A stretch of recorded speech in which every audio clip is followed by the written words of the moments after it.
Renku gėliukus ir žiūriu, va, sėdi. Kas jis? Gal jūs jį pažįstat? Ar jis valgomas? Taip įdomu. O gėliukai tai nuostabus, pažiūrėkit, kokie gražus.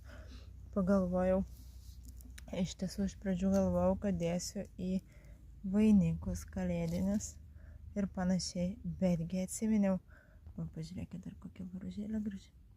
Atsiminiaugi, kad aš epoksidą turiu.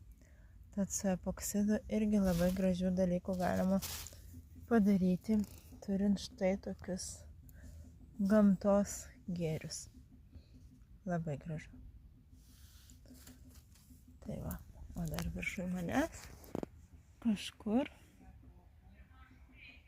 ir genys kalena. Nuostabu. Džiaugiuosi, kad išėjau čia į gamtą.